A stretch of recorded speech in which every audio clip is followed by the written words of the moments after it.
Okay, let us go ahead and get started. As usual, we'll begin with a very few set of logistical issues. First, we had a request for a listening device, which is here. So if the student who had requested this would like that, if they're in the room, it's right here. Please feel free to pick that up. The second logistical question, just to underline what we said last week, for the undergraduates, papers, of course, the second ones will be due after spring break. You're welcome to turn them in before spring break. We're to like each year, wonder should we have a debate prior to or after spring break, we're never sure, so we decided but after to give you a choice. But feel free to turn these in whatever is most convenient for you. That's it for logistics. Any logistical questions before we turn to our discussion of the day? Seeing none, let us now jump in. So, as usual, we will jump across geographical regions and millennia as we hope prove to be exciting for larger discussions. Last week, of course, we were discussing Schopenhauer, a 19th century European rethinking of the Upanishadic and Buddhist traditions. We discussed the powers and potential dangers of the way he does that, hopefully to open up for all of us the same set of questions: how would we reread and reinterpret the tradition for the current times?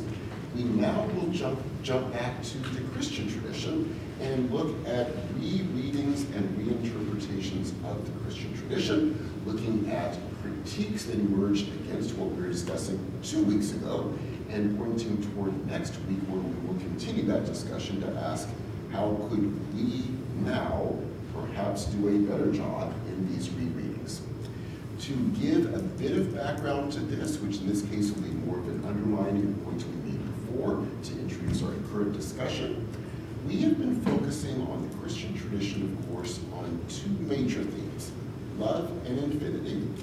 We have argued the strengths and dangers of the different rereadings that have been playing out.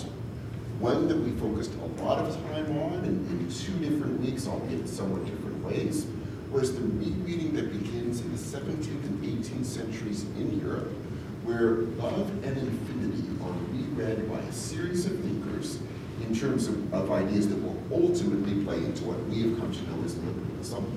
And the argument in a nutshell was the following: every human being should be seen as a sovereign, little God, a sovereign individual with sovereignty over their possessions, literally their property became the main conceptualization of it, and ways of dealing with each other, either philosophically and ethically or institutionally, were ways in which those sovereign individuals would learn to interact well without fighting amongst themselves and have means by which they could so develop some kind of communal existence.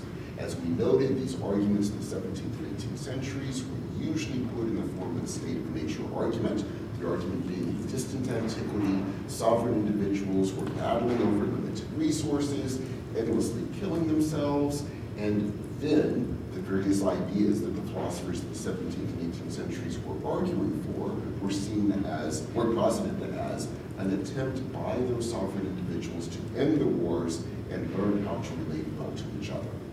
As we discussed briefly, the main ideas that developed out of this philosophically was the Kantian one of every individual be a sovereign individual, but could only act in a way that would be universalizable for all sovereign individuals. We discussed also the social contractarian theories, which would say all sovereign individuals would be sovereign, but they would have mechanisms by which they would decide what would be acceptable to maintain some form of governance, losing some of their sovereignty and losing some of their property rights, but only agreeing to such as sovereign individuals. As we noted, of course, this would later take the institutional form of democracy, where sovereigns, individuals, form interest groups, those interest groups vote, and the majority rule is seen to be as acceptable to all of the sovereign individuals who so engaged in the process. We also discussed utilitarian theories, where the argument was, along with all of what we just discussed, you also need principles by which decisions would be made that might often go against or even beyond, perhaps would be a better way of putting it, social contractarian ideas. So how do you design large-scale social policy and you work out a utilitarian calculus by which you can do so? And as we noted, these ideas were worked out philosophically in the 17th and 18th centuries and ultimately institutionalized in the 19th and 20th centuries in Europe and America in what we very broadly have come to call liberalism, where sovereign individuals will be engaged in a market economy where they can buy and trade their own property in a way that will hopefully not lead to wars. They will engage in interest groups and make majoritarian decisions, doing what we would call now democracy, and huge amounts of social policy would be decided by the utilitarian calculus. So at what point do we decide more welfare is needed even beyond what a specific majoritarian rule would have called for, and that will be decided by government officials on a utilitarian principle. And as we noted, we largely live in the legacy in America of those ideas. We live in a capitalist economy that's democratic, with interest groups forming majority rule, and most social policies decided on utilitarian grounds. So, we also mentioned very briefly that we would be turning to what we were calling the Romantic Heresy, which was a movement in the 19th century that is going to reject every single thing I just mentioned. That is our discussion for today. So, if these ideas emerging in the 17th and 18th centuries, institutionalized in the 19th and 20th centuries in Europe and America, were a way to reread and secularize the Christian tradition, so infinity being read as the creativity of a sovereign individual with property, and love being read as altruistic modes of dealing with each other outside of the institutional framework, so as we call it, a dramatic reduction of notions of infinity and notions of love from the Christian tradition. Today, we will be discussing attempts to revolt against all of this by dramatically pushing the arguments for infinity and the radical creativity of the individual way beyond the notion of a liberal sovereign individual who will engage in the marketplace and join interest groups. And we will discuss, correspondingly, a radical diminishment among these thinkers of notions of love. Radical being to the point, in one case, as we will see, to the point where love is seen as a negative idea that should be rejected by the truly, truly extraordinarily creative, transcendental individual. So, today, we will discuss these ideas as they arose in the 19th century. We will also mention the legacies they have played out, which is very much also a part of the world we live in, revolts you will constantly see against the liberal order. We will discuss the power of these ideas. We will, of course, discuss the dangers of these ideas, and we'll see many.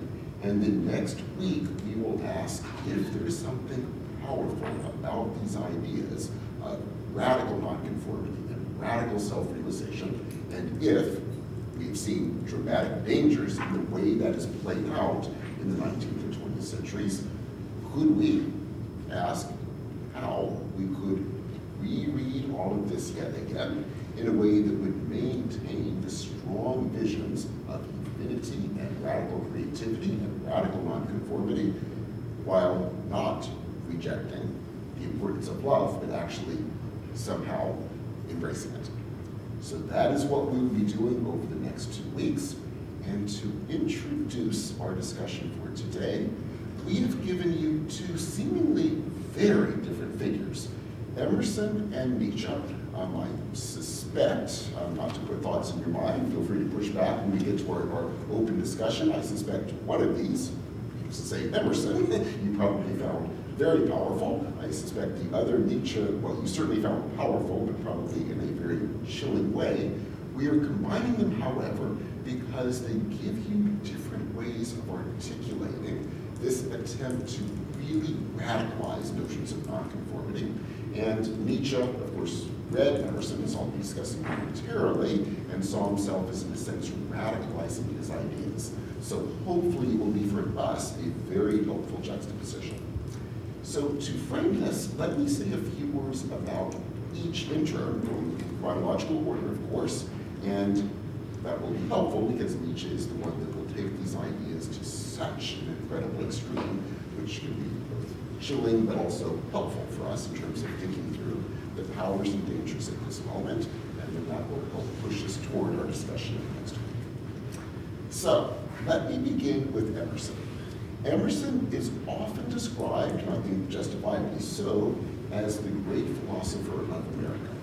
The figure in the 19th century who tried to come up with a radical vision of individual creativity.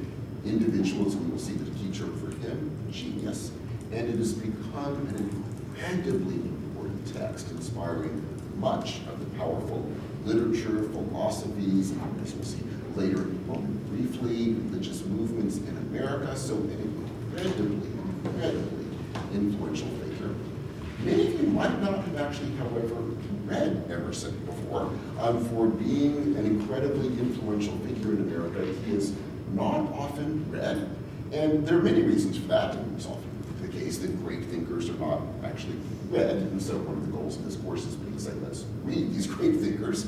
Another reason, however, is, as you might have discovered very quickly, by which I mean in the first 2 or 3 lines of your reading, he is an incredibly exciting figure to read and unbelievably difficult.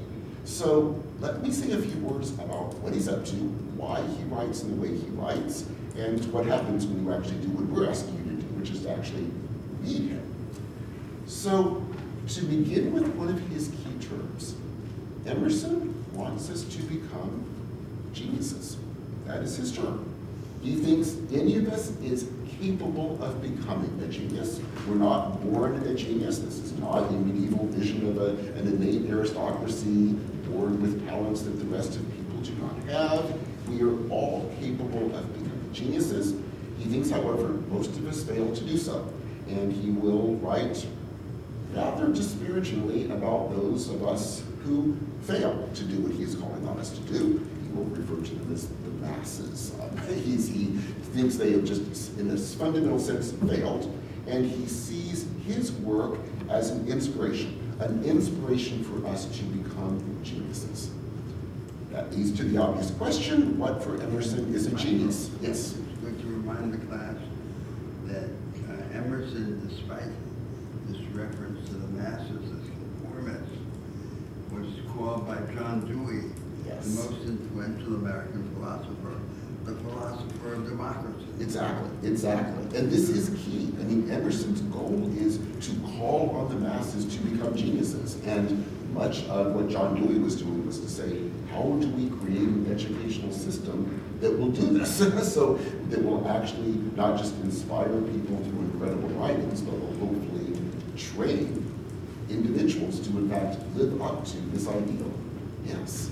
So an incredibly influential figure. So this leads to the precise question, what would be a genius? Were you to be inspired by Emerson or later by Dewey, who was hoping to create an institutional system, an educational system that would inspire the generations to actually achieve this? A genius for Emerson is not a Kantian sovereign individual who will always act in a way that is always universalizable for all individuals in all situations. It is rather, on the contrary, the radically non-conforming individual who in any situation will recognize the potential constraints of that situation and constantly be able to break out of those constraints to open up new possibilities. Constantly. It would also mean, by definition, any one individual in the same situation, if they're a genius, would do something different. So this would never be universalizable. And of course, we're never going to be in the exact same situation. So every individual must train themselves to be nonconformist, to not follow convention, and to have that incredible spark of genius, which again, he does not think is given to only a few of us. We all have the potential to gain this, and that spark is what we should all be straining and training ourselves to attain. To gain a very concrete sense of what this would mean, we have asked you to read his writings. He writes this way, so he really does think that he is a genius. And note the way he writes, or rather, you could not note the way he writes.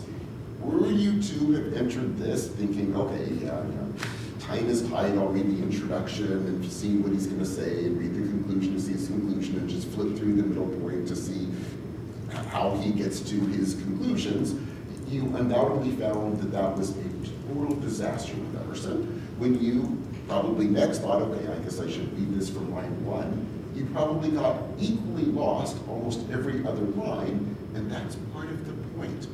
When these work, and I think they do work, that's why they become so influential, they work because they're so surprising. Like, he will make a point, this incredibly insightful point, you think you know where the essay is going, and then kabam, he'll make this other insightful point that will shift in a completely different direction. And then you think, okay, now I've got where Ralph is finally going, and no, he's going in a completely different direction. And he's clearly trying to write in a way that would inspire us to not fall into easy modes of thinking, not fall into conventions. He wants you to experience in his writings the incredible excitement of new insights breaking from conventional ways of thinking all the time. Radical, radical creativity in that specific sense. What would this mean in practice, you might ask? Well, I'll give you one piece of it and then another piece of it. So, if you become a genius, and he clearly felt that he was and wanted to inspire others to do the same, what he would constantly look for was other geniuses, because he wanted to communicate with other geniuses. He saw his writings both to inspire us to do the same, and he hoped to connect with other geniuses, and he would spend lots of his life physically traveling to places to find geniuses. So he lived in the area here, and here he felt he had one. He was a very close friend of Thoreau, who he absolutely felt was a genius. He loved spending time with Thoreau. He also would travel to the UK, travel to Europe, meeting other figures who had written extraordinary works. He would always write little notes about them, these incredible geniuses he would meet, or sometimes it was the opposite. I thought from this person's writings they were a genius, but no, I talked to them and they were just very boring. And so he clearly was someone who wanted to be excited, wanted to find people who would excite him, wanted to find incredibly insightful people, and wanted to open all of that up to all of us. That's one side of what this means. You might have also wondered, okay, what would it mean on a much more mundane, everyday, daily basis? So yes, you can talk to Thoreau, you can travel to the UK and Europe to meet these geniuses, you could read incredible, great works of philosophy and literature written by at least potentially great geniuses. What does this mean on a practical basis, on a daily basis, in terms of building a political system? Intriguingly, Emerson says nothing about this. So, what is it like when Thoreau and Emerson eat breakfast together? What do they eat? What does Emerson eat on a daily basis? What is this domestic daily life like? Isn't a lot of domestic daily life kind of just daily rhythms and kind of mundane, very, very everyday? Intriguingly, you will look in vain for discussions of this in his writings. And I think that's telling. What you see in Emerson, and we'll generalize this as we get further into this tradition, figures like this, if you're so committed to nonconformity and always breaking from convention, the problem is, what about the daily and the mundane? What does this mean in terms of the same breakfast every day? What does this mean in mundane life? And you're not talking to a Thoreau, but you're just talking to other people about the weather. What does this mean? You get nothing. What would this mean in terms of a political order? Suppose there were a number of geniuses. How would they interact apart from having tea together? Or how would they actually build a political order? How would you bring in others, hopefully to become geniuses too, other than inspiring them through these incredible writings? Again, Nothing. In fact, I'll put it more strongly, Emerson largely assumes the democratic world of America of the time, and his view was, we have this. Now, the key is, how do we go that next step to inspire people to become geniuses? He's very uninterested, in other words, in the common, the mundane. He's very uninterested in how you build the orders where people can interact. It is very much focused on these very few, limited, radical, nonconformist individuals. Now, he wants that to be expanded. He wants people to be inspired to do this, but that is his focus. And I would like to note, that's not just a predilection of Emerson. Once you go down this road of emphasizing radical nonconformity, it is very difficult to discuss these other issues. Discussing the common and the mundane, discussing how people will interact on a normal daily basis becomes incredibly difficult because by definition, that's too conventional.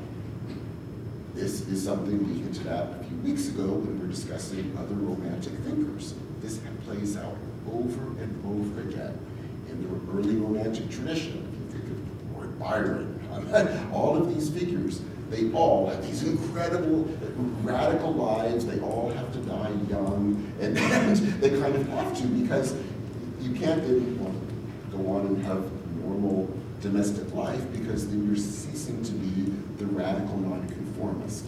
So whether it's playing out in the world of poetry, whether it's playing out for Emerson in the world of philosophy, later in the 20th century, playing out in the world of moving into America in the 60s, 70s, and 80s, rock stars. It's a world where if you are playing the push of the radical, romantic, anti-conformist, you have to always be in endless revolt against a structure that is always there. And at a certain level, you either, for Byron and the early romantic poets, you die young, like Emerson did not, but you can't really discuss the conventional, the normal, because you're always in revolt against it.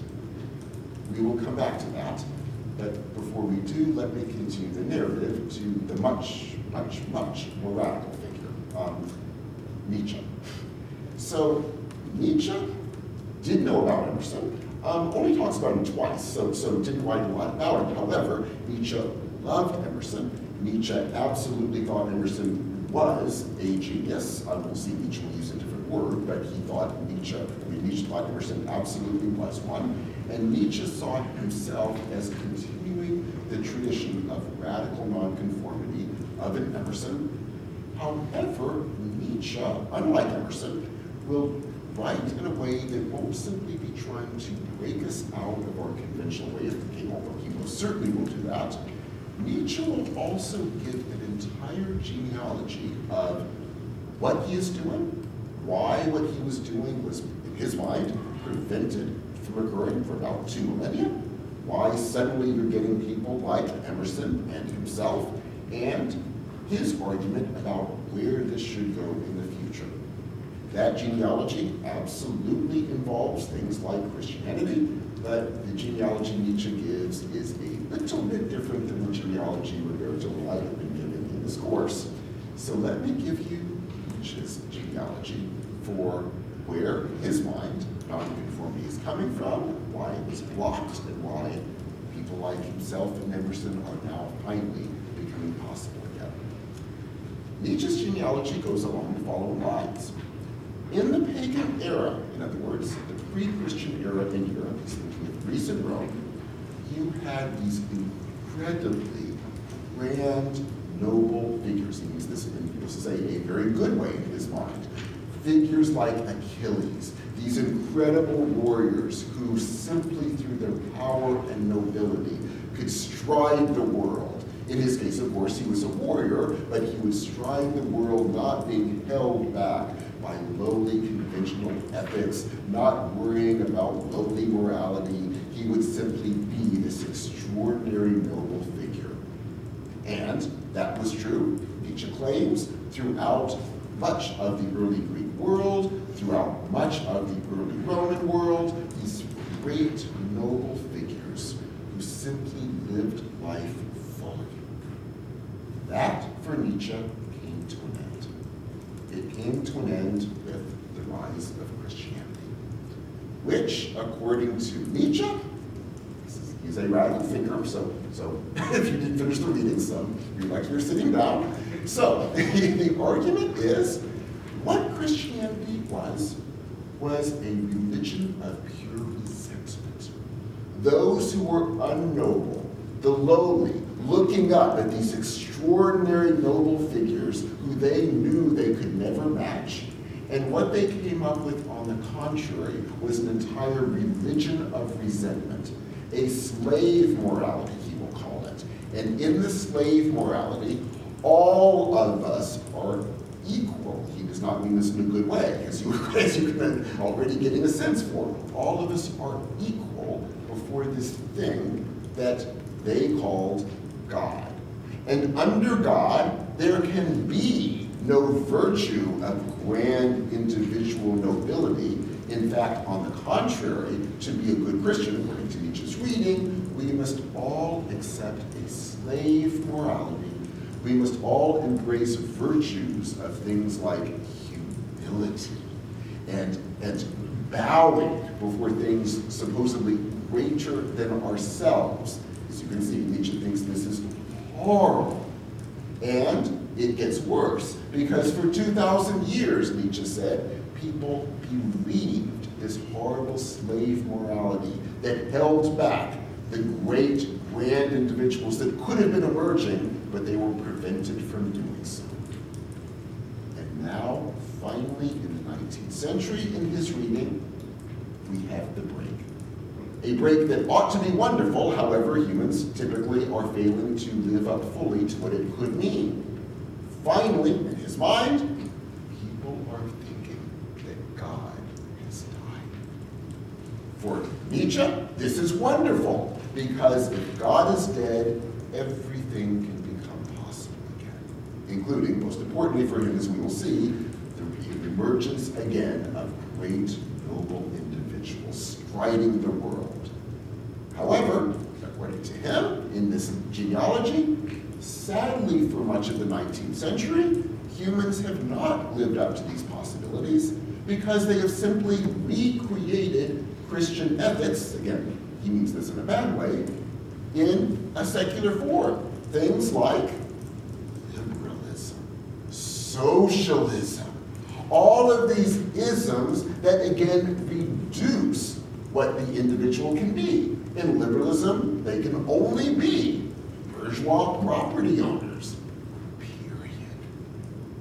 Socialism, where you can't even have successful capitalistic property owners who can become very successful in a liberal order and make lots of money. I mean, that's already too lowly for Nietzsche, at least that's something. But in socialism, you share everything, which is simply for him a secular slave morality. Horrible. So, for Nietzsche, what would it mean to live up to the possibility of God being dead? What it would mean is grand individuals arising again, but now not even in the form of an Achilles, which was great for the pagan order, but now we can do something that even they didn't dream of. Because now we could have figures so extraordinary, they wouldn't just attack Trojans. They, on the contrary, would give true values, true I'll come back to the entire herd, those who are lesser. Who are these people? I will finally give you the name for them. They are called, I will first give it in German because there's no way to translate this into English well, so I will give you the German and then attempt to translate it. But here's the German. They are the Übermensch. The reason it doesn't translate well is Mensch, of course, means man, and Über literally means over, but the overman doesn't make any sense in English. It's also sometimes translated worse as the Superman, but that sounds like the American superhero who battles communists and things, so that's even a little more ludicrous. So there isn't a good translation. However, you're getting already from the name a sense of it. The Übermensch are the humans who are so incredibly creative, they become like God. But that's already putting it too mildly, because that implies there is a God that they're becoming more like. No, they are the gods of their era. They do what the Christians falsely attributed to God, who, again, was simply an embodiment of a slave morality, but what they thought, the Christians, a God could do is God would be this radically creative force who would create the world and give values to the world. That is what the Übermensch does. An Übermensch, by definition, therefore, breaks from the herd morality, breaks from lowly convention, above all, breaks, of course, from the absurd conventions of egalitarianism, whether that be in the Christian form or the forms of liberalism or socialism. The Übermensch gives values to the world. You might think, okay, what values? Does that mean he's just a relativist and the Übermensch can appear and give values to the world? No, he has a clear criteria, and you've already gotten a sense for it, but let me lay it out clearly. Because you could say, well, wasn't Christianity by its own way of framing it? As long as there was someone who came up with these ideas, you could call that person an Übermensch, even if there wasn't really a God for Nietzsche. And so, what's the problem? Like, someone gave these values, and Nietzsche wants to give different values. What's the problem? No. There's the clear criteria, and here's the criteria. Life, vitality. The problem with Christianity, even if you read it as being a creation of an Übermensch, or a bunch of Übermenschen, the herd who created this to attack the nobles of the Roman Empire, even if you read it that way according to Nietzsche, it was a horrible set of values, because it was based on, as we have seen, humility, asceticism, a rejection of life, a looking forward to heaven as somehow some salvation for us. In fact, what we should focus on is a total, pure embrace of absolute life and absolute vitality. That is what we should be doing.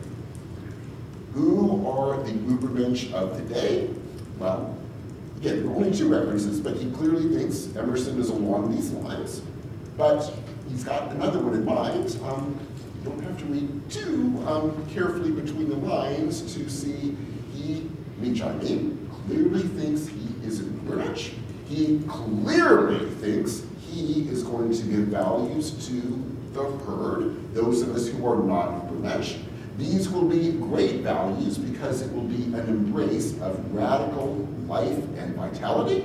Of course, it would only be radical life and vitality for, well, the Übermensch, but at least we would be in service of that life and vitality because they would be based upon proper values of grand nobility, of life and vitality, and therefore, in a certain sense, it would be better for us. But note, even when I say in a certain sense, I'm going beyond Nietzsche, because Nietzsche couldn't care less.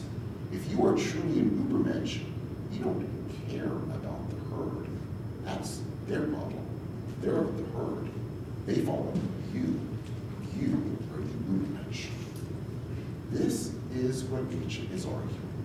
He believes he is heralding a new era with himself as the Übermensch. He's not at all saying he will be the only Übermensch. There will be more. He thinks that Emerson is clearly along these lines. He thinks there will be others. But the good ones, and he has a clear criteria, the good ones will be the ones that embrace life and vitality and reject these silly values of egalitarianism, humility, connection, all of these silly things that still haunt the liberal form, the secular forms of liberalism and socialism. Needless to say, what Nietzsche is doing, much, much, much more radically than Emerson is doing, to put it mildly, is in terms of love and infinity, he is taking infinity to about as extreme a level as you can, where infinity for him is the radical, creative individual. Radical is, again, almost too weak a word, it's just a strong one I can think of in English. So radical that the entire world would become the vision of that Übermensch. He would be unbound by anything, nothing would constrain him, and he would do anything necessary to live life fully according to his own vision. And what about love? He's not just diminishing love. You need to look long and hard, and many, many 20th century philosophers have devoted careers trying to find it. Hints of some kind of love in Nietzsche, or failing that, some kind of even altruistic notion. Let's just say, I don't think it's really there. Or putting more strongly, to the degree to which it's there, Nietzsche maybe just had a slow day on a certain day.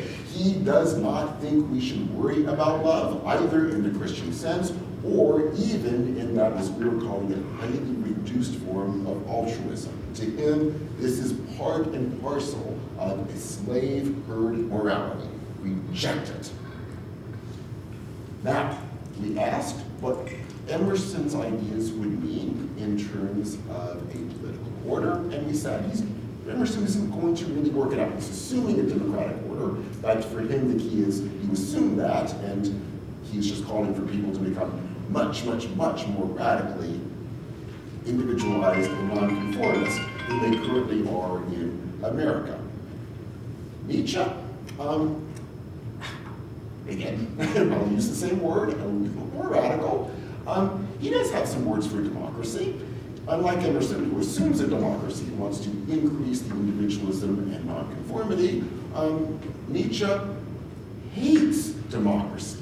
And by now you understand why. For him, democracy is just coming out of a liberal order that is a radical reduction of individualism to, again, a sovereign figure who owns property. To Nietzsche, this is horrible.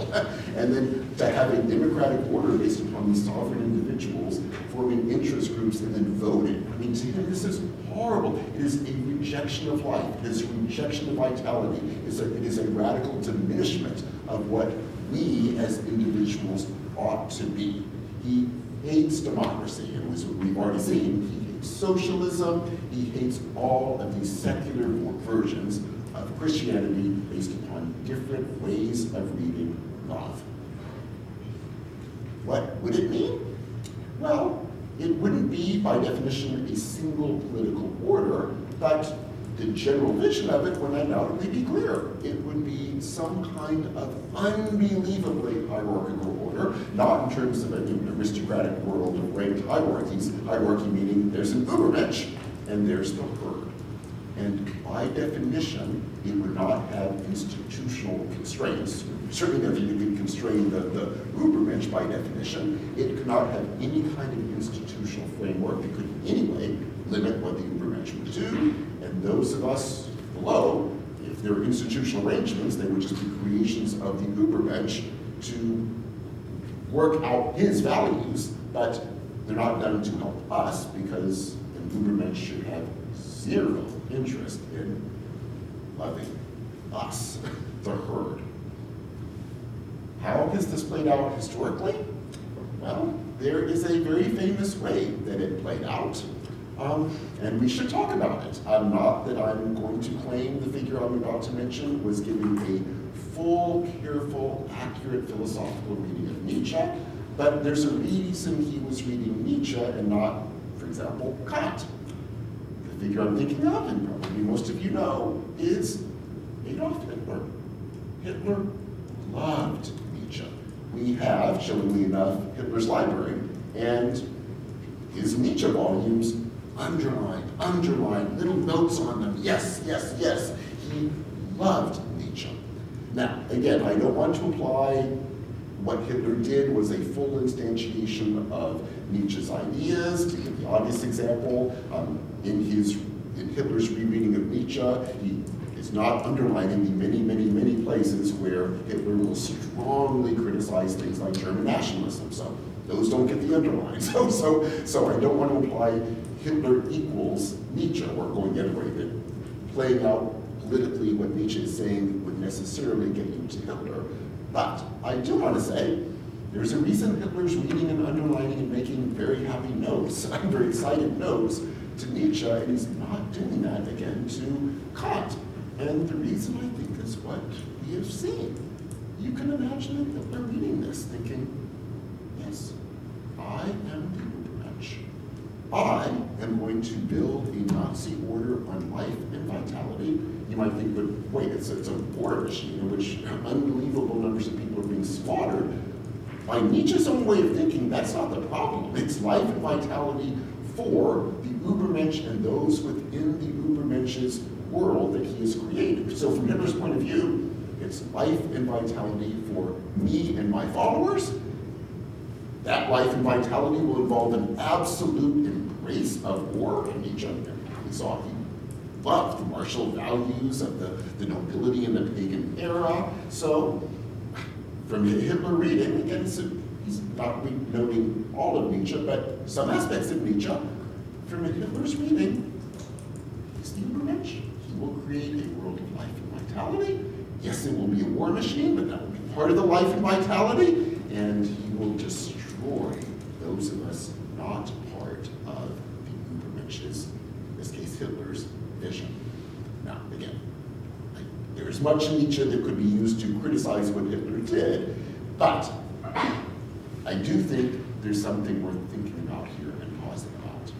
If it is the case that Hitler would never have been underlining Kant, and he's turning to Nietzsche, there is a reason. And the reason, I think, is the following.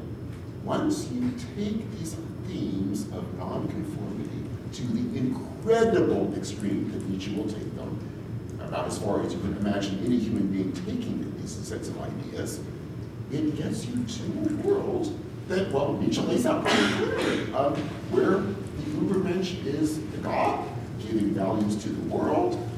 He is totally nonconformist, totally unconstrained by anything whatsoever. Those of us who are not the Ubermensch are the herd. We simply follow these teachings. He will use us as he needs to use us for his vision. And what about love? Love is gone. That's again, it's too weak. Love is actively rejected, because that, for Nietzsche, is what led to the herd morality of Christianity, playing out the secular forms of liberalism and socialism. So, at this point, having hit Nietzsche, you might be wondering, okay, this entire movement seems pretty scary. But let's go back to Emerson. Note, there is something incredibly powerful and inspiring about Emerson. And minus all the horrible parts we see in Nietzsche, there's undeniably an incredible power in Nietzsche too. He just takes it in such scary directions that you find yourself getting nauseated very, very quickly. But with Emerson, I doubt you were feeling nauseated. I mean, it is incredibly, incredibly powerful and inspiring. So going back to the point I mentioned before, that we were hoping it would be helpful to have these juxtaposed, hopefully that reason is the following. Not that Emerson leads to Nietzsche, I think he does not. I think rather the juxtaposition helps us see the potential dangers of this movement, and yet the potential strengths. If we see the dangers that a figure like Nietzsche will take it, and boy, I think when you read Nietzsche, you see those dangers very clearly. Nonetheless, when you read Emerson, you are reading someone who is not saying, I am, I'll use the Nietzsche term, an Ubermensch, and you all stay in my world that I am creating, and you're sort of a herd for my life and vitality. On the contrary, Emerson's whole drive is to inspire us. He wants us all to become geniuses. It is this opening to all of us to become geniuses. He writes to inspire us to become geniuses. And as Roberto was noting, John Dewey will later say, in direct impact of Emerson's ideas, how do we develop an educational system that will train people to become geniuses? It is an opening system. And if that is the case, the power, I think, lies precisely there. If, as we have noted, the forms of rereadings and secularizations of Christianity that took over in what we generally call liberalism, for all of the strengths of that tradition, we largely live in a liberal world and have for roughly 2 centuries in Europe and America, for all of the strengths of that, there are absolutely dangers. It absolutely is a reduction of these notions of infinity and love to a very reduced form. The power of someone like Emerson, to a much lesser extent Nietzsche, but it's there too, is calling on us to radically develop the notions of nonconformity and creativity and really pushing that. But if the danger is a reduction of love, and I think it's not unfair to say that reduction is going on in Emerson. It's calling for all of us to become geniuses, but it's certainly in a reduced form. And again, with Nietzsche, it is actively rejected, fully, totally rejected. I think our question, I don't know this is going to be easy to answer. We'll turn to it directly next week, and then it will be an ongoing theme for the rest of the semester, is the following. Is there a way we could reread these ideas yet again, seeing the strengths and dangers of the readings that have occurred in the liberal tradition, broadly speaking, and in this nonconformist tradition that we've been exploring today? Is there a way to reread it yet again, where we would again focus on infinity and love? We would again ask, how can we develop the notions of nonconformity that are so powerful in a figure like Emerson? Powerful is too weak, inspiring, I think would be the better word, in a figure like Emerson, while not only not therefore de-emphasizing or in a Nietzschean way actively rejecting love, but would actually see them as intrinsically related, such that you would not be able to develop the goals of self-realization and nonconformity outside of the commitment to love. That would also mean we would have to think of love not as simple altruism in a way that would not alter us in any way. It would be, by definition, a love that would break our normal mode of being. And yet, if we're going to do this, it would also force us to do the thing that Emerson doesn't talk about, Nietzsche would actively oppose any discussion of, which is the common and the mundane, daily, everyday life, and questions of how to create political orders that would work. And let me conclude by doing a little bit on those last points. When we keep noting the lack of a discussion of the common, the mundane, the everyday, or in figures like Nietzsche, an active rejection, and people like Lord Byron, an active rejection, that's just normal life. It's just the boring bourgeois life that we must endlessly reject. Or politically, normal life is the set of structures in the currently existing liberal order that we must always be in revolt against.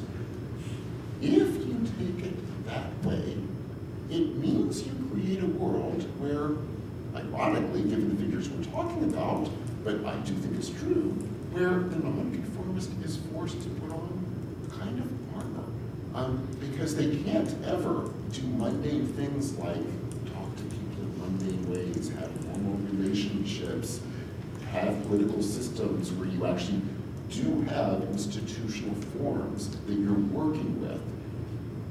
There's an armor. You can't really be vulnerable. Note how vulnerable Nietzsche is. Not watching in real life, we actually know he was very vulnerable, but that makes it all the more telling. In his writings, he is absolutely invulnerable, never shaken by silly feelings like love. That actually wasn't true in his life, but it's telling. He must act as if that's not the case. Were we to rethink love and infinity, what this would mean would be the following. We would have to deal with the fact that, but deal with would be the wrong way of putting it. It should be actively a part of the daily, mundane ways that we exist. It couldn't be an endless revolt against that.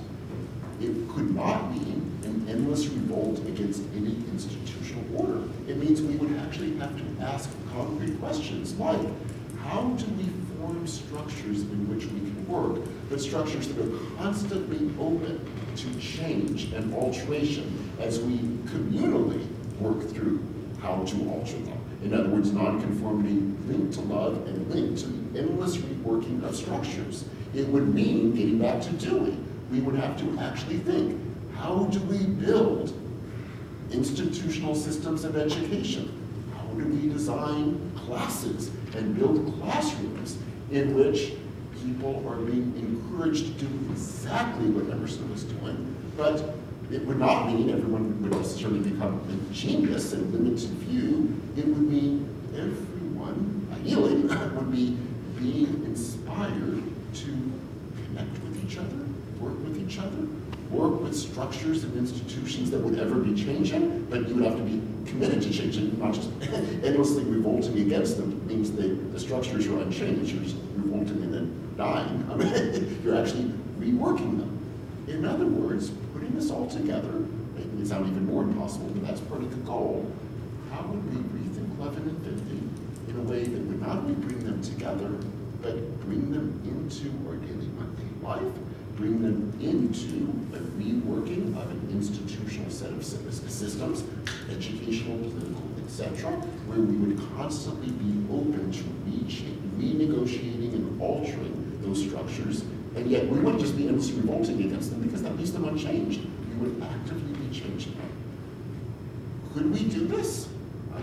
Obviously, we're teaching this class out of the prayer that we can. We do not mean to imply that it's going to be easy, but again, we will devote a significant part of the rest of the class to working through what this would mean.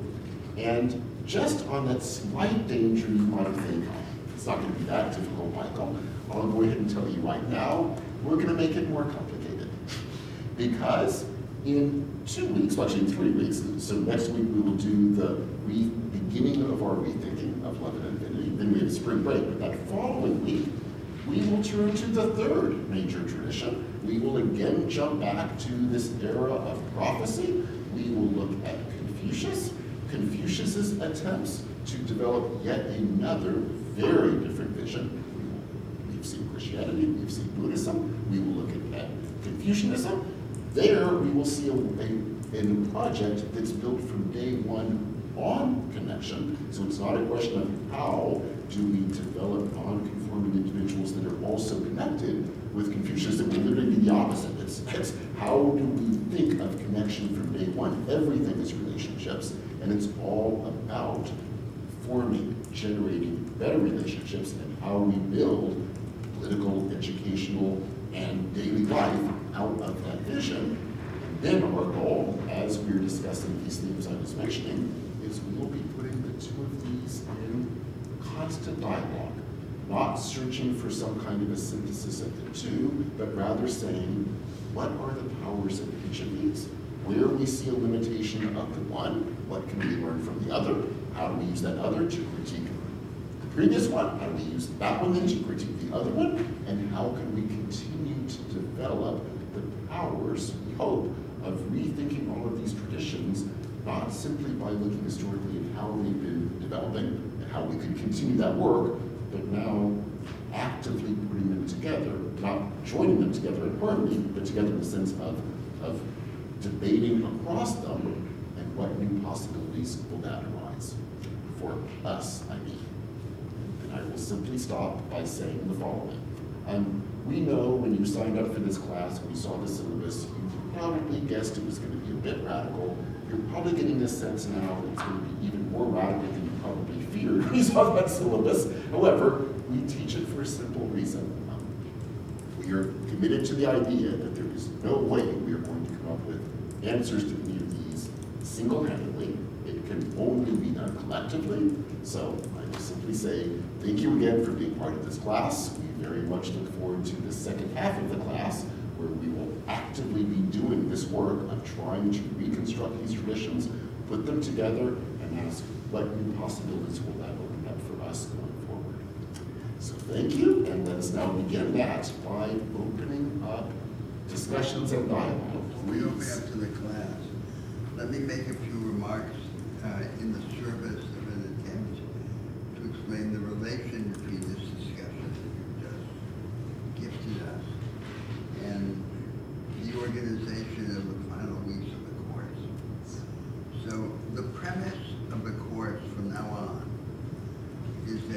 in the contemporary world, there are two major families of influential moral ideas. There's one that we're calling the ethic of nonconformity and self-fashioning. And there's one that we're calling the ethic of responsibility and connection. And each of these two ethics is primarily headquartered or anchored in one of the two great present superpowers of the world. The first one in the United States and the second one in China. And many of the characteristics that they have acquired in the course of their history result from the influences on them in these two headquarters. And those are not the most powerful form of the ideas. Many of the most questionable aspects of these two families of ideas are aspects that they have acquired by virtue of their association with these two superpowers and with their history. So it's complicated. And behind these two families of ideas stand two great functional imperatives of the contemporary societies, man societies. One imperative helping to inspire the first family of ideas, the ethic of nonconformity and self-mastering, is the imperative of forming the capable agent. And the intuition at the core of that notion is that the capable agent, the empowered agent, is capable to act within the present context because he is able to see beyond the present context. That is, his ability to go beyond the present order helps underlie his ability to act within the present order. And behind the second family of ideas stands the promise or the hope of forming higher forms of cooperation. One of the characteristics of those higher forms of cooperation is that they moderate the tension between the need to cooperate and the need to innovate. Every contemporary society needs both to innovate and to foster cooperation. And innovation requires cooperation. You have to cooperate to develop the innovation and then to implement it. But at the same time, every innovation conflicts with the established regime of cooperation. So one regime of cooperation is better than another if it is more hospitable to the perpetual practice of innovation. If it softens this conflict, this tension between the two imperatives. Now, these two philosophies have very different histories, these two moral visions. The ethic of responsibility and connection has its most powerful expression in a philosophy from more than 2,000 years ago, Confucianism. And so there's no completely adequate contemporary representative. In order to reform it, revise it, take it to its strongest possible form as a participant in this debate, we have to form a worthy contemporary expression of it. On the other hand, the second ethic, or the first one, which is the ethic of self-fashioning and nonconformity, is of relatively recent origin in its canonical forms. Its philosophers are people like Nietzsche and Emerson. It has two other main expressions. It has an expression in romantic literature and moral social thought, and it has an expression in classical liberalism, in classical liberal political theory. it does have a contemporary expression, even though its contemporary expression is very contestable. Now, there are many obvious objections to both these moral visions in the form in which we meet them in contemporary thought. The main objection to the ethic of self-fashioning and non-conformity is that at the center of it lies an ideal of autonomy. And this ideal of autonomy seems to be empty. Autonomous for what? Autonomy is not self-declaring or self-guiding. In what does autonomy consist? Autonomy consists, the content of autonomy comes from our connections to other people and from our engagements, from attachments and from engagement, tasks. And so we have to reform the conception of autonomy so that it does have a content, and it depends on particular requirements. On the other hand, one of the main problems of the other moral vision, the moral vision of connection and responsibility of roles, lies in its relation to the established social order. Do we take as a template of this organization, which is based on it's not collectivist. It's not a dispute between collectivism and individualism.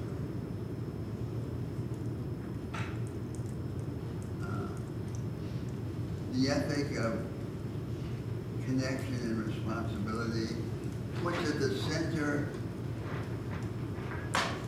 interpersonal connection, the logic of interpersonal connection. Me and you, not the collective against the individual. And the ethic of self-fashioning puts at the center, as Michael suggested, an idea of vitality. Vitality, which is the core value, with its characteristic attributes of surfeit, transcendence over structure, surprise, spontaneity, and fecundity. The idea at the center of the ethic of nonconformity and self-fashioning is to seize life, to come into the possession of life, to become more human by becoming more godlike, not in the godlike attributes of omnipotence and omniscience, but in the godlike attribute of transcendence, to increase our quota in the godlike attribute of transcendence, and as a result to be able to seize life in the present moment, because the present is all we have. So it's not a simple contrast between individualism and collectivism. It's a contrast between these two complicated moral visions, for both of which we do not have adequate versions. And that's the discussion that we propose to you in the closest weeks of the course. Now to look ahead and to anticipate, at least my position in that debate, one could think, well, you would have a synthesis of these two moral visions. You'd reconcile them. I think that you can strengthen them indeed. And as we criticize them and strengthen them in the light of these criticisms, they do come closer to each other. But they are never reconciled. We don't find a third position that is a combination of the two. There is a recalcitrant tension between them, which we can paper over rhetorically, but not resolve substantively. And that's the problem that will be at the heart of our discussions over the succeeding weeks. So it's not fundamentally study of Nietzsche and Emerson as thinkers, because the presentation of this ethic by these philosophers is often exaggerated in one way or another, perverted, twisted. It's a study of these two moral visions in the practice of contemporary humanity and the effort to reconstruct both of them and to recreate both of them in their strongest possible forms. That's what we want. Now, Great.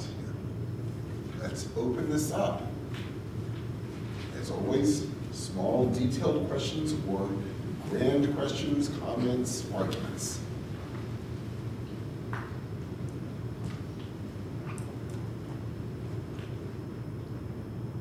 Please. So with Emerson, you're emphasizing the extent to which he was sort of original and surprising at every line, and was avoiding sort of neatly formulating a clear doctrine.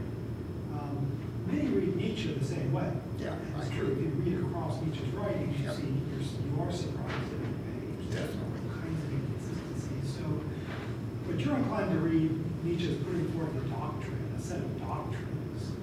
Sort of said, and there's no doubt that comes through very clearly in Nietzsche. But to what extent would you want to emphasize, if you go on the Emersonian dimension of Nietzsche, that it says all kinds of things that Yes. are not, that are in tension with Übermensch and generating modern parents? but in a way, right, well, that's secondary, because for our purposes here, the question is not what did Emerson really think or what did Nietzsche really think.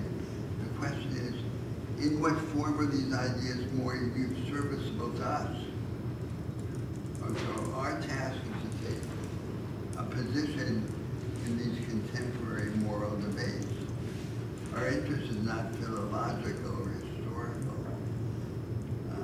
It's useful to have the strongest possible interpretation of what they said or thought, because it can help us. But that's the attitude with which we approach the question. So to that extent, you don't find that much that's useful in Nietzsche in terms of thinking of democracy and equality and respect for pluralism, cooperative social relations. Well, there are different ways in which- it's ultimately. There are different ways in which a thinker can be useful. Yeah. So Nietzsche can be useful as putting in a sharpened way a particular cast on this contemporary ethic. So let me read you here a little passage from this book by a German social theorist, Sloterdijk,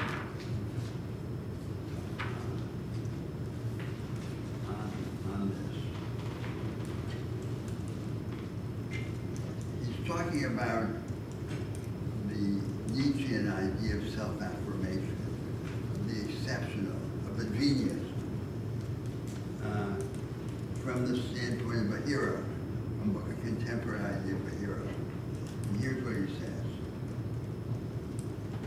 The modern tribute to heroes necessarily faces a complicating factor, namely that eulogistic functions are increasingly dependent on scientific premises and must satisfy the dictates of political correctness.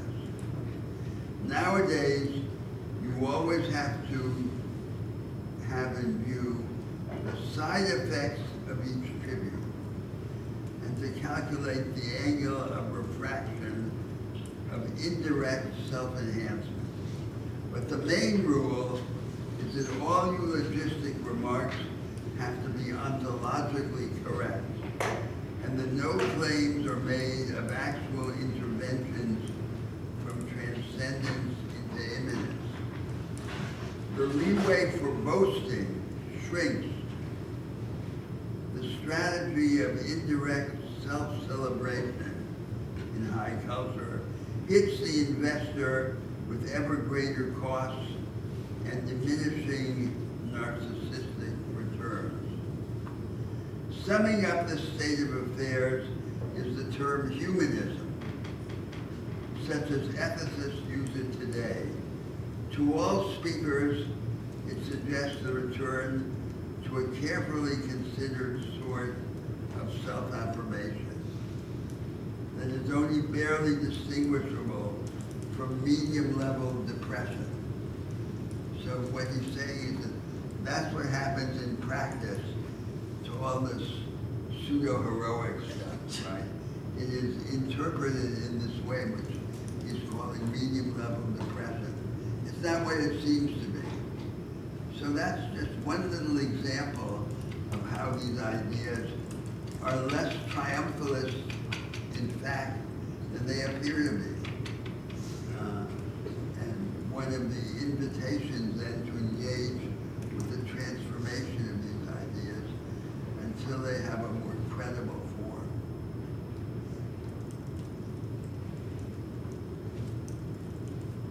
And just to continue the thought, so I love what you're doing with Nietzsche, and I actually fully agree. So, and continuing on these points, I mean, if, and I suspect the answer is going to be yes to everyone in this room, albeit it's probably in slightly different places, if you found parts of Nietzsche incredibly exciting and other parts hardly chilling, yeah, I think the answer is not, let's shut the book. The answer is exactly this. It's how do we work through this? How do we see the dangers of where Nietzsche goes? And I do think he goes into some pretty horrifically dangerous areas. But are there pieces, in part precisely the reason you mentioned he loves to just throw out ideas going in radically different directions? Are some of those, even the ones that he, I would say sadly, didn't really run with, but are some of those ones we could run with? And are some of those the less triumphalist moments where he's trying to be the invulnerable, massive Ubermensch? I mentioned just in passing, we know a lot about his personal life. A lot of people who knew and wrote about him, and he was a very sickly, depressed, vulnerable human being. In terms of love, in the most dramatic, undramatic, most basic sense, he felt madly in love and was rejected. And so when you're reading this, forget love and Ubermensch, doesn't worry about that. Remember, this very depressed person who's hoped for marriage partner turned him down. so reading between the lines, reading the less triumphal sides, seeing the vulnerability that he refuses to let onto the printed page, but then saying, how could we reread this, avoiding that triumphalism, avoiding the armor of the radical Ubermensch, but seeing the other sides to Nietzsche, and even perhaps because he doesn't run with them, we could, and could we unpack those and see something incredibly insightful? I think the answer is yes. And as you said, that's easier with Emerson just because he's so, you get the impression he's an incredible human being that you would love to know, that you would love to interact with, and he wants to just radicalize democracy, whereas Nietzsche is the sort of person who wants to know, but you want to be very careful around. But could we do the work that is much easier to do with Emerson, but do it with Nietzsche too? And I think the answer is yes, and I think that's a wonderful way to read it. Yes. So in other words, our interest is not to identify the obvious frailties that they're going to attack them. Our interest is to reformulate these ideas in their strongest possible form, so that the debate, the moral debate in the contemporary world, has a better chance of being fertile. So we have a better chance of coming up with another conception of what the debate is. And to do that, we need to give the sharpest, most precise, and most powerful possible expression to each of these families of moral ideas. That's the impulse that's driving it. And again, returning to the thesis, what I anticipate from the debate is that there won't be a synthesis. That the synthesis will prove elusive. But that these two families of ideas will, under the pressure of this dialogue and analysis, come closer to each other and be more fertile. And the debate will go on. and have a better chance of leading us in a particular direction than it otherwise would.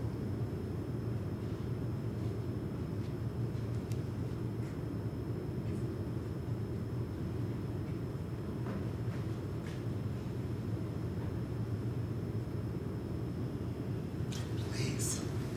You started by talking about how Emerson's goal is for all of us to with genius and Yes. how that's possible through his writings. Yes. And it struck me that that sort of self-help, self-actualization is very similar in a lot of ways to the epic Buddhism of reaching nirvana, or becoming Bodhisattva, and we'll see in a few weeks with Confucianism that there are similar strains of reaching sageliness, especially later in Confucianism.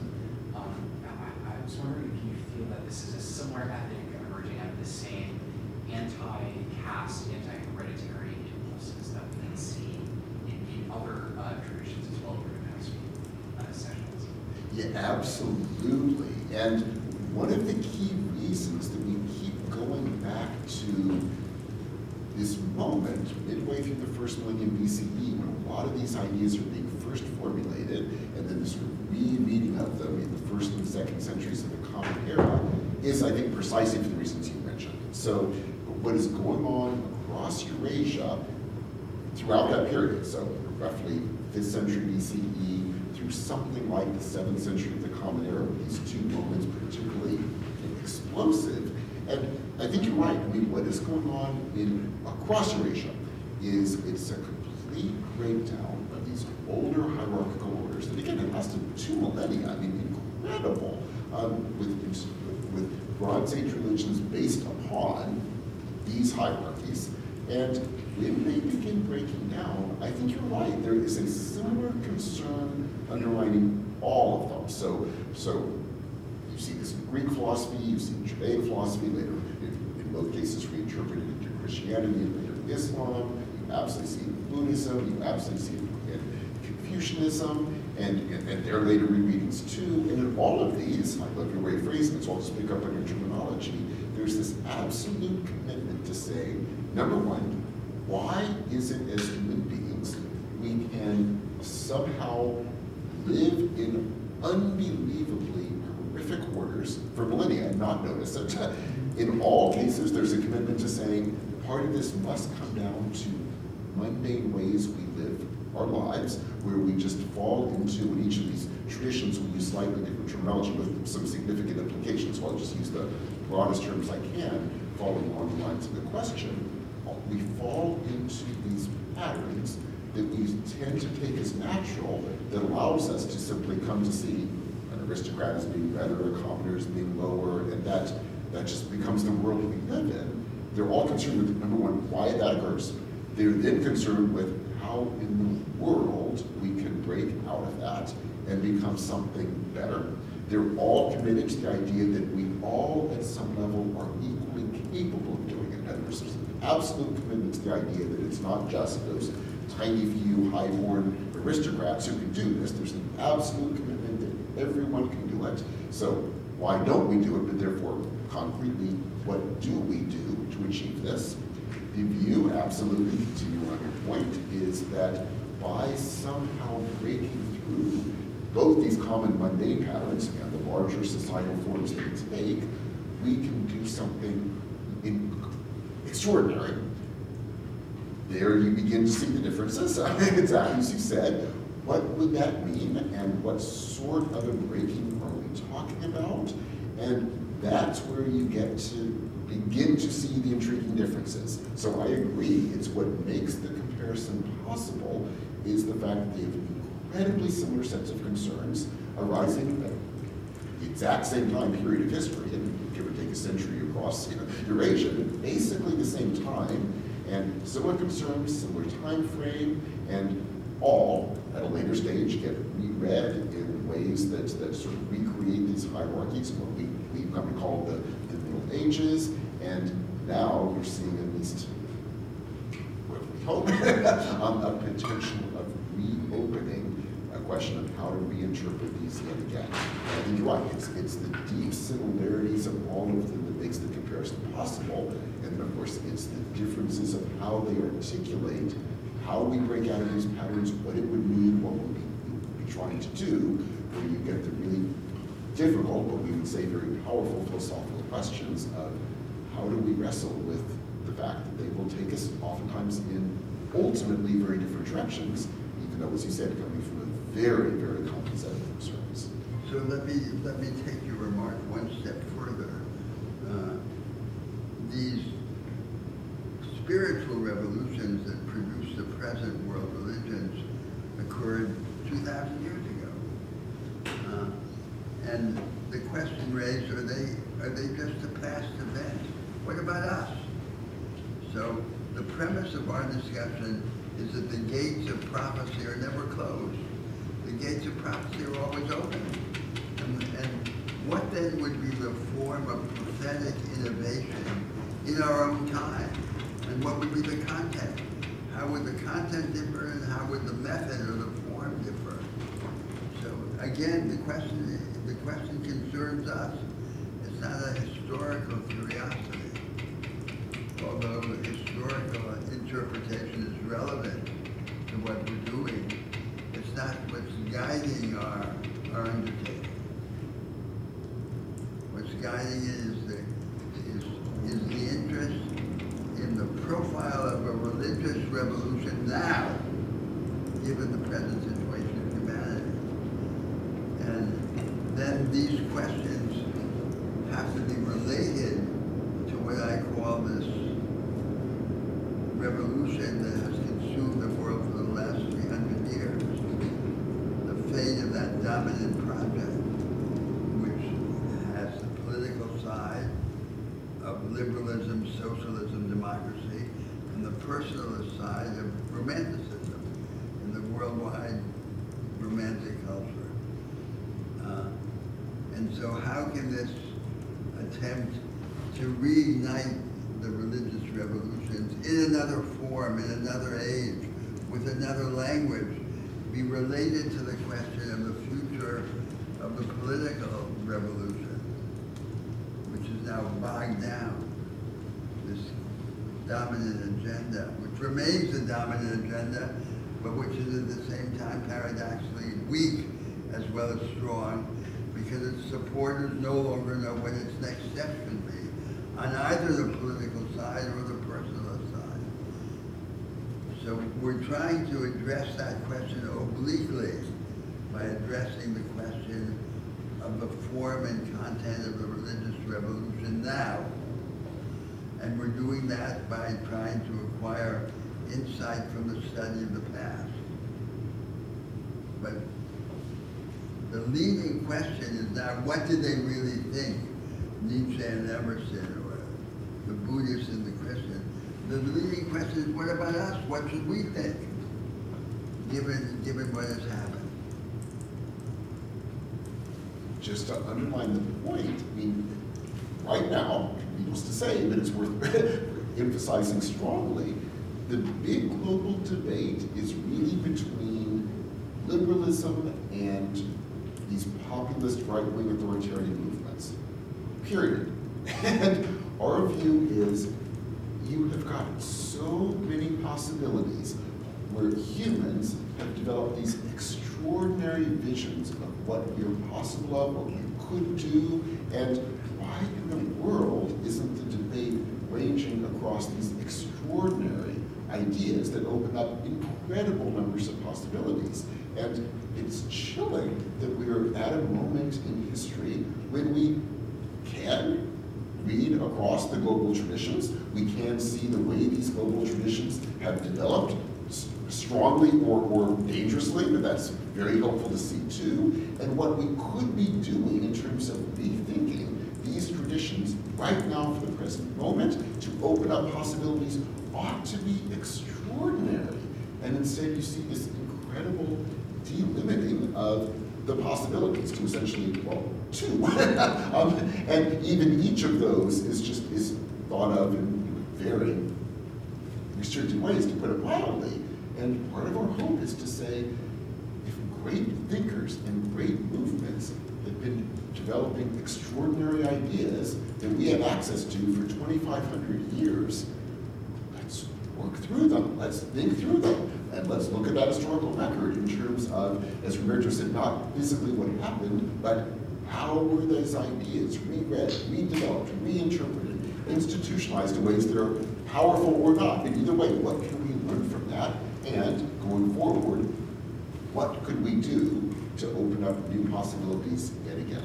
So you're saying, in effect, Michael, at a time when we expect the focus to broaden, the focus is narrow. Exactly. And one of the procedures which you should adopt to resist the narrowing of the focus is not to define these questions as purely questions of historical understanding. They're questions about action, spiritual Yes. action now. Yes. Yeah, one of the common narratives we mentioned in our first class, directly relevant here, the, by far, most common way of thinking about world history, so common that we often don't think about it as a theory of world history, it's just the way we talk about it, is you have tradition and modernity. Modernity is, well, us, and tradition is everything that came before that we have, of course, superseded and or broken from, which means by implication, we don't really have anything to learn from the traditional world. We can look at it historically, we can go to museums and look at Egyptian mummies, they're really nice to look at, but we don't think we can learn anything from them. And that's, in general, how we tend to think about pre-19th century history. It's the traditional world, it's past. If we study it, it's simply to find out what happened, but we can't learn anything from it. If we want to learn what to do, we have to look at what we will call modern ideologies. But as we've been seeing, these so-called modern ideologies are all incredibly restricted rereading of these extraordinary ideas, and we should be wrestling with the extraordinary ideas. And when we relegate them to this traditional order, it creates a world in which we simply don't have to think about them. Or putting it the other That's way, we can't specifically think a about them. disease of the university, Absolutely. university culture. So, Absolutely. for example, we think these great social thinkers of the 19th century, like Karl Marx and Max Weber, they belong to some prehistory of social science. So that's how they're studied in the university, in the social studies department. Yes. You read their writings like the prehistory of the political theory of sociology, and that is a model for us. And so that's a sickness in which the meaning or the value of historical studies turned upside down and made a pretext for the contemporary narratives. When it should be the opposite. It should be an invitation to expanding the frontiers. And this is a concrete illustration of that problem. There, and just to underline this is honestly the case. You could Google, not just at Harvard, across the entire American and European university system, look up courses dealing with social and political theory, social scientific theory of any kind, in fact, and this is what they are. It's all beginning in 19th century European thinkers and moving into 20th century European and American thinkers. So nothing prior to the 19th century is worth taking seriously. Nothing outside of Europe and America is worth taking seriously. And then imagine training generation after generation, not even saying, don't take the past seriously, don't take global thought seriously, anything outside the West, don't take it seriously. They're not even saying that. It's simply de facto the case. If you want to think of theory, you read 19th and 20th century European and American thinkers. Period. Yes. That's the canon, Exactly. and study the canon. Exactly. And the study of the canon becomes an excuse to not revolutionize the canon. Absolutely. Absolutely. It's chilling. And I said, imagine a world where generations have been raised that way. You don't have to imagine it. That's our world. It's incredible. How many social and political theory courses have you taken in which you're reading Confucius and the Buddha? You just that should be normal. And many, many more. Those are just the ones we can fit into a 12-week course. And yet, this is a bizarre course that, that we would be reading such weird things. That's absurd. We should all believe it. Yes, please. I was curious if you could speak a little bit more about the figures that inspired Emerson. In coming up with his ideas of nonconformity, was he at all inspired by Confucian ritual as kind of a mundane performance of nonconformity? Unfortunately, no. And I say unfortunately because I would have loved it if he had. And so just to give a preview of this underlying the question, in a couple of weeks, we have a couple of weeks in the spring break. So in 3 weeks, we will be talking about Confucius. And going back to the earlier question too, Confucius is one of these figures midway through the first millennium BCE, asking how to break out of these patterns that we just will naturalize us and entire social hierarchies for our lives, maybe one for millennia. And Confucius will say, actually, they set in the common mundane ways we live our lives. So that's where the change has to begin too. It begins in the common and the mundane. And I would have loved it if Emerson had ever read Confucius. And sadly, he was in a time when that wasn't doable. Now we live in a time when it's simply not done. It's doable, it just isn't done.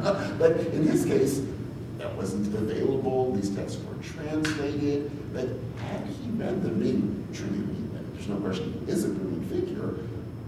Maybe had he read them, he would realize, oh, wow, what if I rethink these ideas by including the mundane, and where would that take me? And he's the sort of brilliant thinker that I think he probably would have gone there had he read Well, it's Confucius. because But one we of the could. obstacles, right, Michael, is the antipathy to ritual and repetition is so great, Yes. understandably, that they don't pause to consider what was the reason for them in the first place. And the reason was precisely to break routine. Precisely. But that's Precisely. beyond the imagination of the 19th century. But that is exactly right. That is exactly right. 19th century Europe, you hear the word ritual, it's the association is these things that tell us what to do, that's what we have to break from. Whereas in fact, in many of these traditions, Confucianism is one we'll see in detail. As you said, ritual is all about breaking routine. It breaks routine, it forces you to take perspectives that you would otherwise never take. You literally become a different person in the ritual space than you would outside. It's about breaking routine. And yet, in the 19th century, the view was ritual, it tells you what to do, it's bad. In fact, we'll put it more strongly, it was seen as part of the traditional world that we're breaking from. And again, I mean, Emerson simply didn't have access to these materials, but we do. We have no excuse. Yes. Yes, please. It's like breaking away from the mundane, something that's inherently physical, or can it be mental? That's like, is it a misreading to argue to like, you can just reframe the mundane? Like if you adopt a view like that everything is somewhat sacred, and you just employ convention as a tool for your convenience, is that enough? Or is the argument that you have to externally like push against convention? Well, at least Confucius would say it wouldn't be enough. So what Confucius would say, and again, I think you can retranslate these into a lot of the other figures we've been reading, but the way Confucius would put it is these patterns are so much a part of the way we live our lives. It defines relationships we build, which are usually just replaying patterns endlessly, what we see, what we don't see. They're so embodied that if mentally I say right now, I'm going to break from my patterns, Confucius would say, well, I can say that, I can even mean it deeply and sincerely and genuinely, but I'm still going to be so caught in my patterns because I don't even know what my patterns are. And so Confucius would say, no, you do ritual, getting back to Meredith's point, because you're forced to break your perspective. You literally become a different person when you're in that ritual space, and it forces you to break your routines. So he would say, you cannot do it mentally.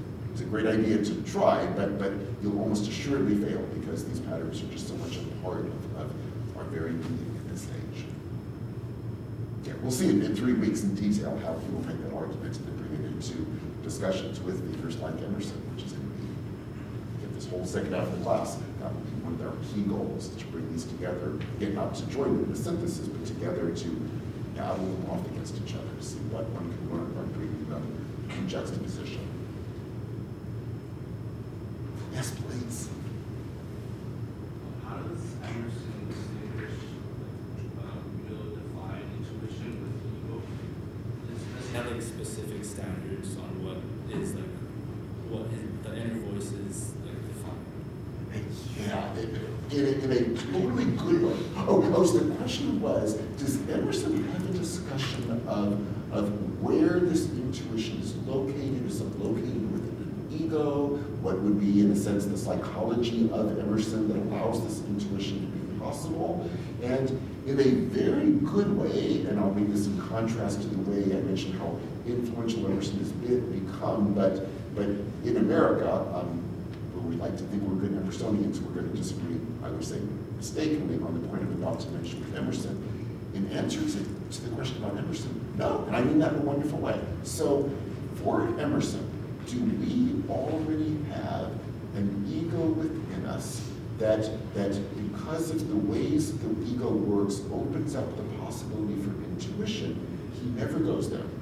In his view, it is a fact that if we train ourselves, we usually don't, but if we train ourselves, intuition, genius as he calls it, is absolutely possible. Extraordinary insight is absolutely possible.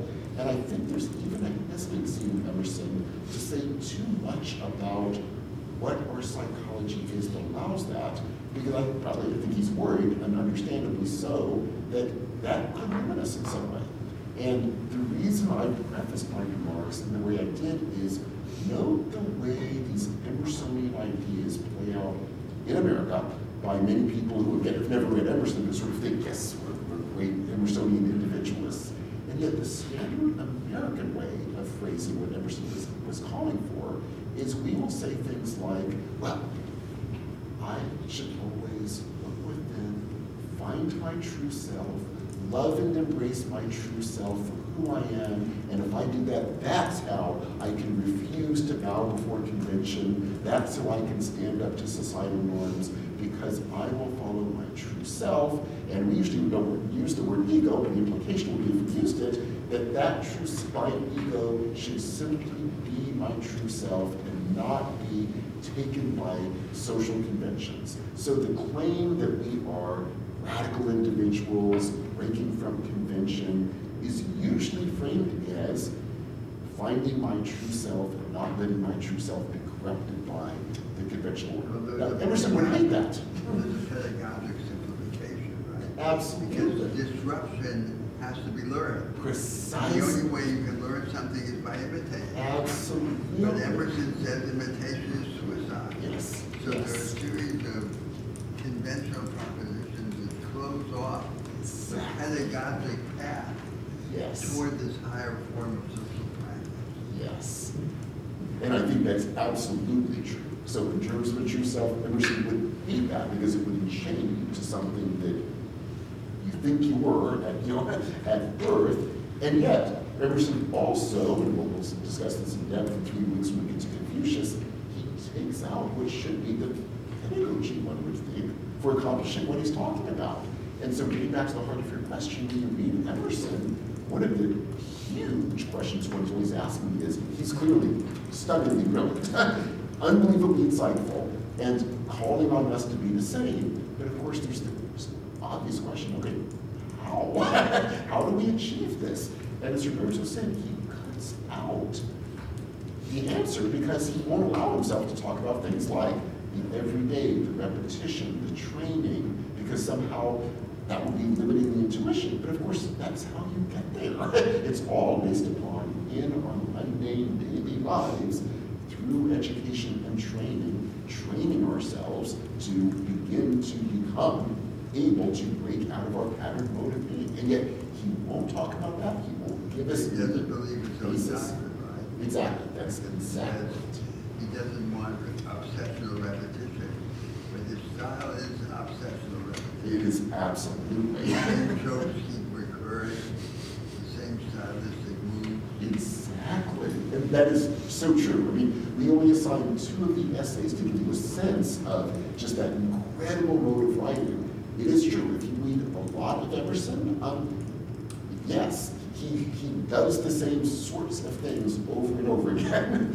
Always stunning, but after a while, if you read essay after essay, you kind of get the hang of how he's being stunning, which, as Roberto said, undercuts the argument. Or, putting it the other way, if he read Confucius, he would say, well, admit it and work from that. Yes. Yes, please. I wanted to add an historical footnote that Thoreau does quote from the Analects, Yes. quite a bit involved in it. He does indeed. And so when I was saying Emerson didn't have access to it, you're right, that's actually not quite correct. So they did exist in translation, and Emerson has a few references to China. I don't think you read much of it, but Thoreau did, absolutely did. Yes, yeah, absolutely. So yeah, when I was saying we can excuse Emerson because he didn't have access, I'm being a little bit too nice. So he would have had access. But we have zero excuses. We have easy access. We have many, many translations. But you're right, that is absolutely right.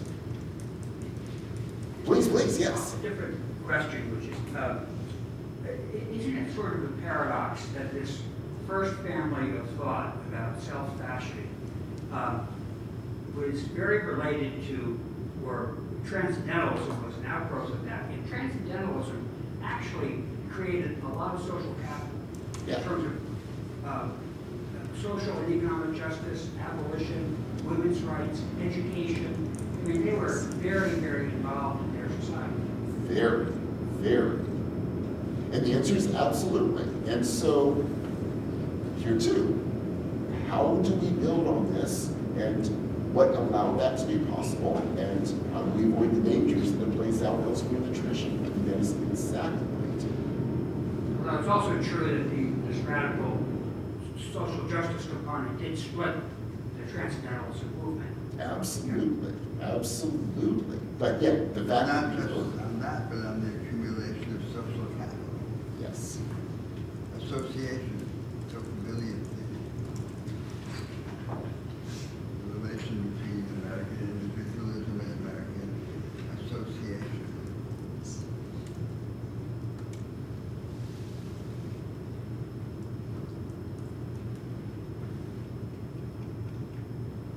Yes, please. Instead of choosing between this like radical self-creation and moral systems-based relationships, could something new emerge that centers like more of a lived interaction when people speak honestly, like an emergent alternative and like confront conflict and refuse sort of like the scripts that structure a situation? I would say absolutely. And so when we are saying, let us be challenged by these extraordinary ideas, we definitely do not want to imply that the ideas that happen to have survived in the written record for random, often historical reasons over the past 2,000 years are the only ones. So the answer is yes.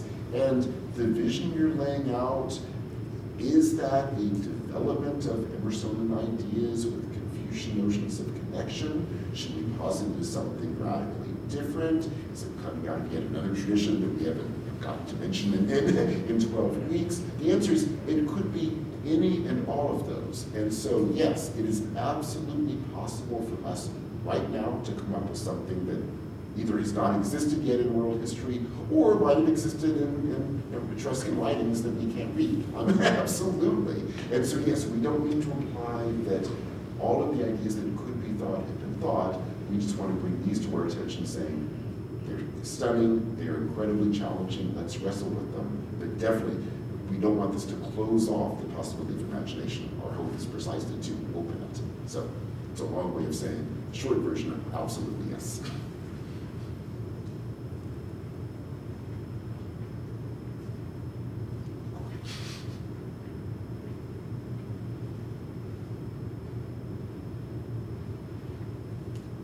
Okay, well then let me take our last few minutes to underline Roberto's discussion of where we are going. So next week, we will continue to develop these arguments, looking in detail at what it might mean to But read. I suggest approaching it next week from a slightly different perspective.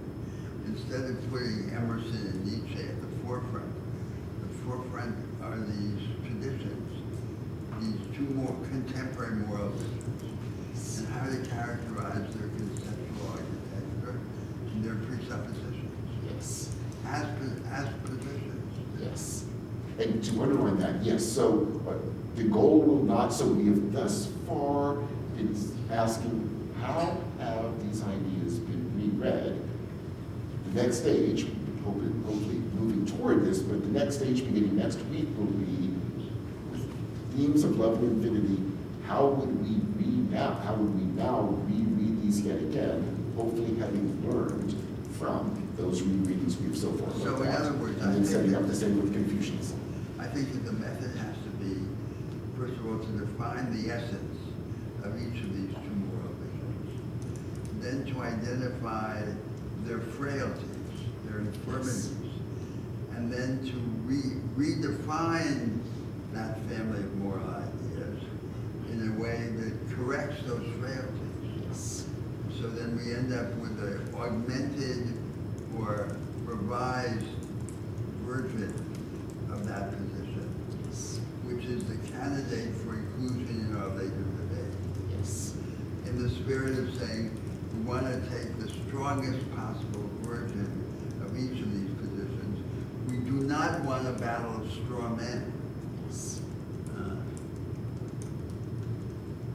And although this might seem to be an obvious way to proceed, it is in practice almost never done that way.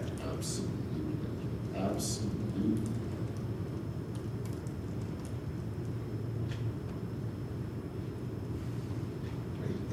A final question? Wonderful. Well, for the next few weeks then, we will be moving to the second half and turning in detail to the question of how do we rethink these ideas for the rest of the time. We get to this next one, and I'll actually then jump back, the Confucius, and then bring it into play as well. And then our goal will be to wrestle with them, hopefully helping you move toward your final project, which will hopefully be a stepping stone toward this going forward.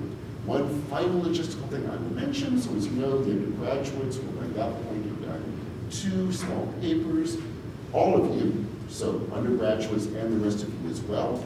The week after spring break, we will be giving you a final prompt. I will go ahead and tell you now the final prompt will be unbelievably open-ended. In fact, as open-ended as we can possibly phrase it.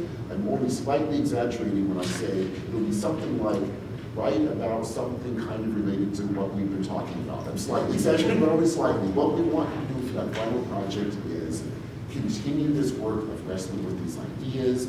You're welcome to pick any of the ideas that we have discussed. You're welcome to pick ideas we have not discussed. You're welcome to use any format that you think would work well for the ways you want to argue these ideas, and think of this final project as you taking that next step, and then hopefully pushing forward for a life of continuing to wrestle with these issues. Thank you so much, and see you next week. Thank you.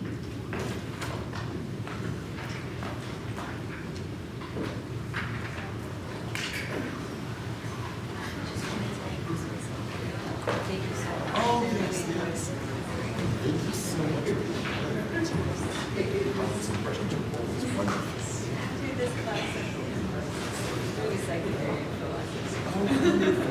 What's the Psychology. wonderful, wonderful? Oh, wonderful. What do you got? Beautiful. What is showing us? So,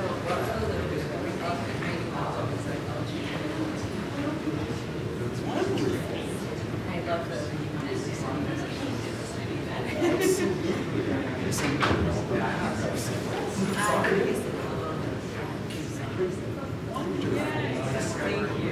Congratulations.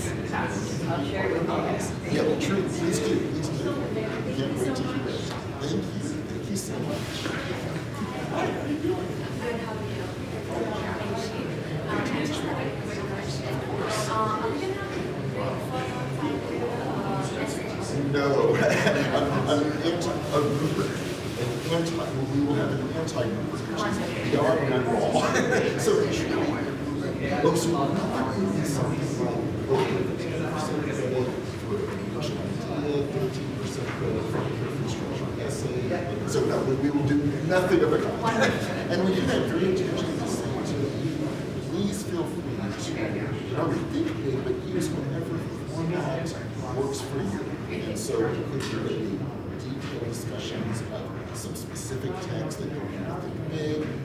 We have no footnotes or references to any of the text that we've read. It could be working from text that we're reading this class, and no rubric. We're simply, we want to be excited and surprised by your ideas. So yes. Thank you so much. Thank you so much. Can I tell you about how Cindy's department reps, when they question me about footnotes? No, you didn't. They sent me back. We would like you to present us with footnotes.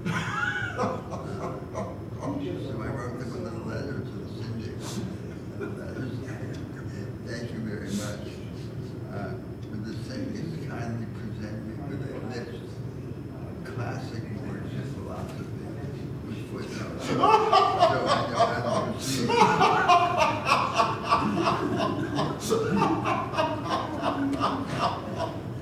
And they never responded. And then the book went to print. It's hysterical. Can you think of any noted classic works of philosophy? Absolutely not. He doesn't use footnotes. See the scholarly article, right? Exactly. But it's such a telling question. And it presupposes the age of philosophy is over, and now it's And philosophy is like, footnotes. you know, like It's already been urban written. philosophy. That's exactly right. That is exactly